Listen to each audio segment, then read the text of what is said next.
Arkadaşlarımız arka tarafta çalışırken ortalama kağıt parayla demir para 300-350 civarında bir para var. Onu alıyor. Ondan sonra o demir parayı çıkarıp masanın üzerine bırakıyor. Bir de burada kendimizce bir kumbaramız vardı, hayır kumbaramız. Fakirelere açık falan biriktiriyorduk. Onu da alıyor, üst üste bırakıyor. Direkt buradan geliyor.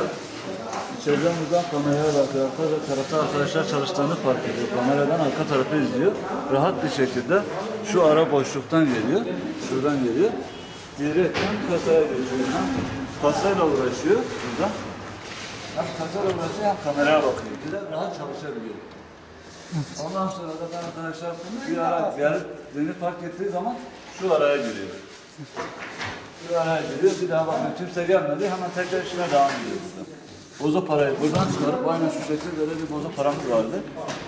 70-80 lirada bir para oldu. Bırakıyor şuraya. Aynen bu şekilde. Yine bu kumbaramız burada. Buradan tekrar yavaş çıkıyor buraya. Dışarıya çıkıp bir daha geldiğinde arkadaşlar fark ediyor burada. Burada fark ederken hiç şey olmamış gibi zaten panik yapıyor aslında. Buradan çaldığı parayla bir de 2 ekmek alıyor.